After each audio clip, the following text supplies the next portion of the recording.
सवाल ये नहीं है कि किस पर क्या आरोप लगे, सवाल ये है कि आरोप लगते ही हम इंसान को नहीं उसका धर्म क्यों देखने लगते हैं। सवाल ये भी नहीं है कि कोई शिक्षक सही था या गलत। सवाल ये है कि क्या आज भी दाढ़ी, टोपी और नाम किसी इंसान की मेहनत, योग्यता और सालों की सेवा से ज्यादा भारी हो जाता है। और सबसे अहम सवाल, जब पहचान मुस्लिम हो तो क्या शक अपने आप सच मान लिया जाता है और जांच सिर्फ एक औपचारिकता बनकर रह जाती है। आज इसी मुद्दे पर बात करेंगे हम विस्तार से इस वीडियो में। नमस्कार, मेरा नाम है ज्येष्ठा नागर और आप देख रहे हैं द हिंदी टॉप, जहां हम सिर्फ घटनाएं नहीं बताते बल्कि उस सोच पर सवाल उठाते हैं जो बार बार इंसानियत से पहले धर्म को कटघरे में खड़ा कर देती है। कुछ दिन पहले मथुरा के एक सरकारी प्राइमरी स्कूल से खबर सामने आई जिसने सोशल मीडिया से लेकर प्रशासन तक हलचल मचा दी।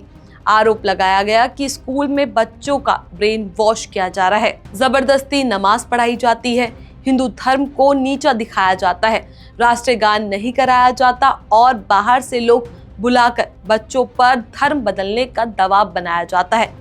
आरोप इतने गंभीर थे कि बिना पूरी जांच के अगले ही दिन स्कूल के हेडमास्टर को सस्पेंड कर दिया गया। हेडमास्टर का नाम था जान मोहम्मद। उनका कसूर बस इतना बताया गया कि वो मुसलमान हैं, दाढ़ी रखते हैं, टोपी पहनते हैं और कुर्ता पजामा पहनते हैं। लेकिन जब स्कूल की हकीकत सामने आई तो पूरी कहानी सवालों के घेरे में आ गई। यह वही स्कूल है जहां कुल 235 बच्चे पढ़ते हैं, जिनमें 89 मुस्लिम और बाकी हिंदू। कुल 8 शिक्षक हैं, जिनमें 7 हिंदू और सिर्फ हेडमास्टर मुसलमान। अगर सच में स्कूल में कोई धार्मिक दबाव या इस्लामिक माहौल होता तो क्या 7 हिंदू शिक्षक चुप रहते?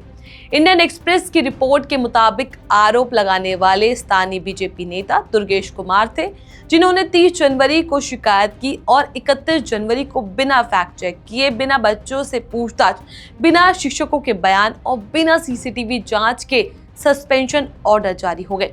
बाद में जब शिक्षा विभाग ने जांच की तो कोई भी आरोप सही नहीं पाया गया। किसी बच्चे ने जबरदस्ती नमाज की बात नहीं कही, किसी शिक्षक ने राष्ट्रीय गान ना होने की पुष्टि नहीं की, सीसीटीवी में कोई गड़बड़ी नहीं मिली और खुद बीएसए अधिकारी ने माना कि जान मोहम्मद का व्यवहार अच्छा रहा। नतीजा, सस्पेंशन रद्द कर दिया गया। लेकिन असली सवाल यहीं से शुरू होता है। अगर आरोप झूठे थे तो सस्पेंशन इतनी जल्दी क्यों? अगर जांच जरूरी थी तो पहले जांच क्यों नहीं हुई? और क्या यही प्रक्रिया किसी हिंदू हेडमास्टर के साथ भी अपनाई जाती? जान मोहम्मद 2007 से उसी स्कूल में थे पूरे 19 साल। अगर वो बच्चों को गलत सिखाते, माहौल बिगाड़ते या नियम तोड़ते तो क्या 19 साल तक एक भी शिकायत नहीं आती? स्कूल में सीसीटीवी है, हर क्लास मॉनिटर होती है, 7 हिंदू शिक्षक है, लेकिन किसी ने भी आरोप का समर्थन नहीं किया। फिर भी कहानी बनाई गई क्योंकि नाम मुसलमान था। ये कोई पहला मामला नहीं। जब भी स्कूल, शिक्षक, मदरसा, दाढ़ी, टोपी या मुस्लिम नाम सामने आता है, शक अपने आप जुड़ जाता है धर्म से। कोई ये नहीं पूछता कि पढ़ाई कैसी है, रिजल्ट कैसा है, अनुशासन कैसा है, बस नाम काफी होता है। ये कहानी सिर्फ एक हेडमास्टर की नहीं, ये उस सोच की कहानी है जहां नाम मुसलमान है तो कुछ तो गलत होगा मान लिया जाता है।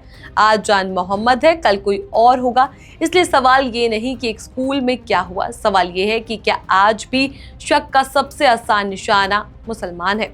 क्या दाढ़ी टोपी देखकर इंसानियत, शिक्षा और 19 साल की ईमानदारी सेवा भुला दी जाती है? अगर जांच के बाद सच्चाई सामने आ सकती है तो पहले सजा क्यों दी जाती है?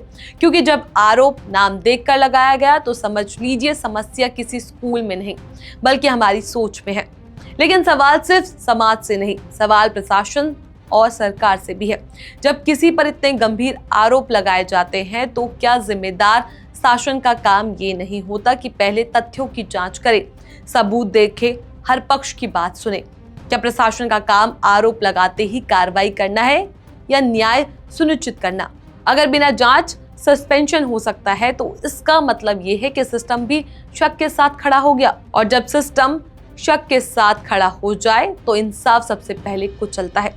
सरकारें कानून से चलती है, भावनाओं और पहचानों से नहीं। लेकिन ऐसे मामलों में सवाल उठता है कि क्या नियम सबके लिए बराबर है?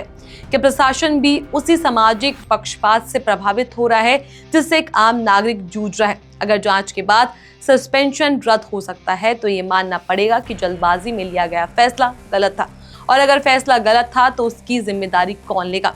क्योंकि लोकतंत्र में सिर्फ गलती सुधारना ही काफी नहीं होता, ये भी जरूरी होता है कि ऐसी गलतियां दोबारा ना हो।